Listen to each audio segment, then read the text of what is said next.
Hello and welcome. Hope everyone's doing alright. I'm doing all good. Not really been doing too much here because I've been doing other such joyous things like out the front, and just trying to finish off my old deers because I just left it as a mud bath, but we're getting there. So I'm slowly starting to turn my head back over to this now. So we'll have a quick whip round and just see kind of the points of interest. I've done a bit of potting up and moved a few things around and whatnot.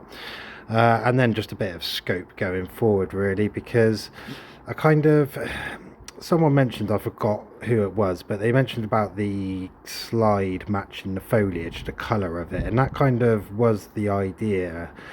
It was actually supposed to be that, the where this centre bed is and where the bed is on the left, it was kind of all going to encroach over, so it would look like anyone who slid down the slide sort of come down out of a jungle, as in you wouldn't be able to see any of the climbing frame and whatnot. But I kind of lost my way with that a bit, I've been thinking, and in respect of, this was originally sort of, an exotic garden. That's how we started, at an exotic garden. Well, actually, it was going to be a Roman palatial villa garden, but yeah, that went horribly wrong when I put the climbing frame in the wrong place. But anyway, so yeah, and then it started off, so I thought exotic garden, that's fine. And then on the old seesaw of garden design, instead of erring over from exotic to Mediterranean, we went from exotic to tropical. Then we went from tropical to jungle, and then we went from sort of jungle to Jurassic jungle, which is my sweet spot. And now I feel like I'm just sort of tilted over towards more a garden with Jurassic plants in it, like more a botanic style garden, just, you know what I mean, like forgetting the design and the sort of feel of it. And centering more on, I've been concentrating more on getting specimens, if you see what I mean. So I need to swing it back a little bit towards more jungle and that. So yeah, I'm gonna, take a bit of creative license with the Jurassic garden part, you know what I mean? I'm gonna have to use some plants that aren't Jurassic. This time of year, I'm really missing the bananas already. But, it was what it was, I mean? No chefs will get up, hopefully. So anyway, we'll have a quick whip round, see what's what, and see what the plans are going forward. It might be a bit windy, so I'm apologising for that. This weather is rubbish. It's been like this, like for 6 months, it feels just wet and windy. And I now realise how token my, taking my trellis up above the garden, above the fence was with regards to trying to stop the wind coming through. So yeah, that was completely worthless, but there we go. We gotta live with it. So if I come out, first thing to note is that I've potted up the sago palm. Quite a nice specimen that. Got that for, I think it was 40 quid. So it's not too bad. He's quite big. He's just sat there loving life at the moment. He's got a good spot. Moving around, we've still got the Tetra Panax that's just started sort of going again. The two bananas, which this one here with the green leaves on was the one that was sort of just chucked out the front for 2 months in a root ball, and it's growing better than the one that's been in a pot for the last 6 months. Here we go, just starting to rain. You'll probably hear the roof creaking. The thing of note I've done with the Nephrolopus is I've actually hung the baskets up, so if that thing survives, they get quite big, don't they? They're like Boston ferns, but they can take a bit of sun. So if it all goes well, that'll all, spill over the sides and just brighten up this area a bit. This is something I need to do, which is sort all this out. Yeah, we can hear the rain coming, so I'll try not to get too wet. Around here, it's all been much of a muchness. The Tracheospermum jasminoides is really going someday. Look at all these new shoots I've got coming up all over it, and also through the back as well. So when they get long enough, I'll sort of tuck them in and out of the trellis, if you see what I mean, and then hopefully by the end of the year it will kind of be a wall of leaves, if that sort of makes sense, because you've got to remember the most important view in the garden is that one, because my desk is directly behind us in the office and it looks out this aspect, because the wife Bagsy the other side of the office, which looks that way. So yeah, I drew the short straw there, but there we go. So yeah, moving around, only thing around here that I've done of note is this is the Dicksonia fibrosa. We'll see how that does. Might shove them in the ground. I think for a few years I'll just keep them in the pot, because I might need to take them inside, I guess. yeah, this thing's been catching my eye. This is the Polysticum susemense, which is the Korean rock fern. I don't know if you'll quite get the kind of how what's the word I'm looking for, kind of like pronounce the new sort of growth is. It looks, with the dark little stipe it's got, it's really standing out. If this thing, I don't think it does get much bigger, but if it just sized up that, you know, another half size from that, then that would be that would be a real nice fern. But it's still pretty good as it is and doing a job where it is. With regards to this thing, I think I'm going to take all this down, and then I'll probably I'll probably get another Hydrangea Samanii, take off the pockets and that, and the felt and all that, so it's just a fence post again, train a Hydrangea Samanii up it, and then I'll put pockets in when it's grown up and it's bushy, and put maybe more sort of flowery or bromeliads in there. The frond finally came out on the Cyathea cooperi. He's a beast. He survived. That took 3 months. You can see the next one's coming up in the center there, and I've been cringing like hell lately that the maidenhair fern now has been taking a beating because the little ones suddenly started playing football at school, so he's been playing in the back garden, and this seems to be where the ball comes through, hits the fence, and then lands on the maidenhair. So yeah, we'll treat them mean, keeping keen, like most maidens. Coming around here, you'll see loads of bindweed. This is what I'm going to do in a second, actually, just go around and get rid of all this bindweed. So you'll see loads of that, and you'll see loads of dinosaurs as well, because I've been doing a bit of find the dinosaurs with the kid. So yeah, Dicksonia starting to just send out some new ones now, so there'll probably be another month or two before they all come out, so we won't worry too much about that.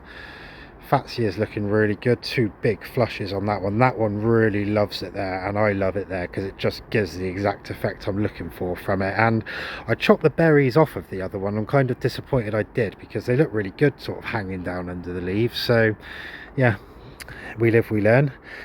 Star of this month has actually been the Atratas, specifically this one here and the one that we're going to have a look at in a minute, and that is a beast frond. If I get out the tape measure of justice,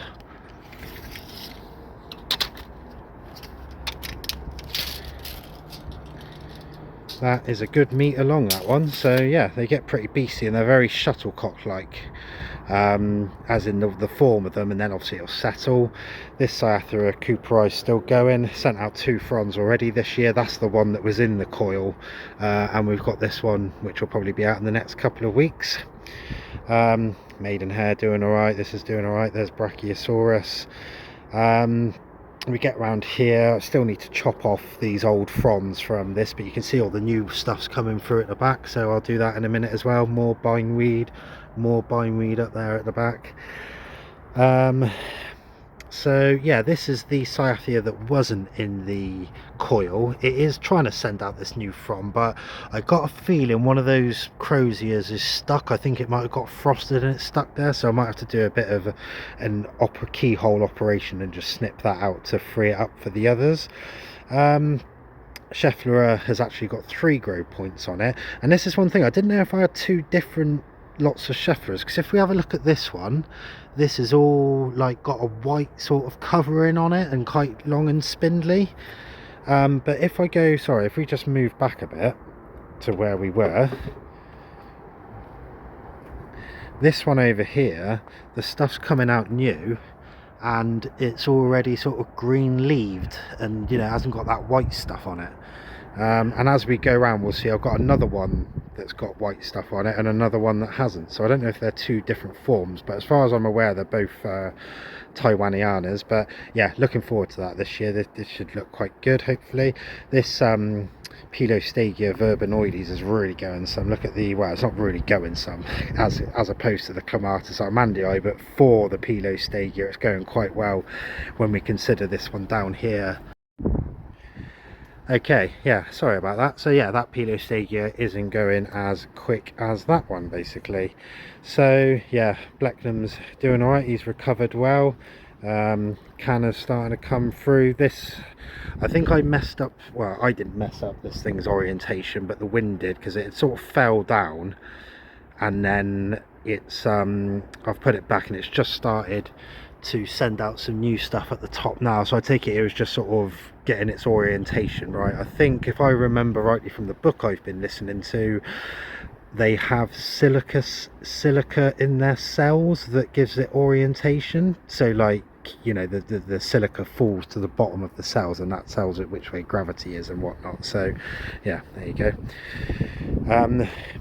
This Scheffler isn't doing anything at the moment. Much of a muchness around here. This is the other Atrata. This has been the star of the show so far. It's just so bright, and the lime green, the dark green stipes, and it looks good when backed against the fence from the house, this one, but you can see how sort of upright and shuttlecocky it is. Same again with this one here. You can see all the old stuff, and this thing's really sort of upright now, so that looks pretty good. I've put the Pinus Mugo in this spot now, just because the I didn't quite like there being two towery conifers there, so we'll see how that does. This dropped its Erythrosaurus, now nice and orange and bushing out. So funny enough, because I chopped all the fronds off of this one last year, I just leveled it, as opposed to what I should have done, which is just pick off the dead ones. But the fact that this is all new and all orange looks really good, so I don't know, kind of one of them with that. Yeah, so this is another Scheffler, and this one's kind of a bit more got the white film on it as well. So yeah, who knows. And then if we go over to this Scheffler, it's like the first one, long, leggy, and hasn't got the white stuff on it. So yeah, Clematis almandii loves it there. It's already at the top and sent out loads of leaves, so what I'm going to do with that is chop the top of it, and hopefully that will make it bush out, or maybe I should drag that down and fold it up under all this and aim it up this way. I don't know, I will decide. We've got the bits of grass in there as well, the black grass. You can just see one on the right and one on the left there, so that will get going soon. Yeah, honeysuckle starting to go some as well. Just see that new stuff right in front of us, bit on the left, and then over there tucked up under the trellis there, there's another Nephrolepis in there, which I'm hoping will grow at some point. This frond's completely out now, looks really super good, just kind of on the horizontal, and then there's one heading up that way. So yeah, happy days. You can see I've got another you know, whatever you call them, cypress conifer to go. Now that was where the bird of paradise was, but all the leaves, the plant wasn't dead, but the foliage was, so it looked a bit rough and I didn't quite like it. But I think once that bulks out, that'll give quite a nice little contrast in there, especially when we get the big giant honeysuckle leaves running up behind it like that lot. So we'll see how we do. I can easily move it if not, because it's just in a pot. And then finally, bamboo's been a bit rough actually. I don't know whether it was underwatered or overwatered or didn't have enough nutrients or whatnot, so I just literally 2 days ago gave it a feed, and yeah, we'll see how it does. Put the Cyathea australis did not make it, I'm afraid. It died. Well, I think it died. I've put it out the front for recuperation, so I've put this Lepidopoda in there. It's quite actually a dark little space, that, because it's under the bamboo and behind the camellia when the sun gets late, so you can see that stands out quite nice. Another orangey fern there. So he'll live in there for a little bit. And then the hibiscus is at the back with I finally put the two gingers in the ground there, which have already started coming up, so that's good. That Phoenix is yet to get going. So the idea of that is we'll have like a nice big spreading fern in the middle, and then sort of three vertical plants in the corners, which should be quite nice. Yeah, so that's just a quick update on it all. I'm still moving towards the waterfall. It's just logistics wise. I need to get the pump, which is like 180 quid for a 15,000 litre per hour one, I think I sized it up at. So I need to get that just to see how it all is and how long the wire on it is, whether I can use it out of the water or in the water or whatnot before I start designing the waterfall, because that's obviously the most important thing. Then I've got to think logistic wise, because the trouble is we're coming into summer now, so we're going to need all the space, but I'm going to have to, when I come to put all the blocks in for the waterfall, I'm going to have to use that space up there, what's going to be a patio in the end, to have like the cement mixer on and the blocks and the bags of cement and the bag of sand and all that. So all those rocks are going to have to come elsewhere. So I don't know where I'm going to put them. I'll probably maybe stack them all up against this wall for now. Don't know, but yeah, really moving forward. Do the lights at the back. That's one of my things I need to do. I did the horrible thing of buying little bits and bobs for it every now and again when I saw them, like the little junction boxes and the lights and all this, and I've put them all in different places, so I need to collate them all together and then I'll sort that out. Clipping all these utilities down here, these pipes, the irrigation and the heating pipes, clip them in nice, put the outside taps in up the far end, yeah, finish that bit of roof up there. So yeah, we'll see how we do. That was a nice little whip round. Looks like we've got some rain coming. I can feel it in the air. So yeah, I will bid you adieu and see you on the next one. Don't forget to subscribe and like and all that jazz. Have a good one.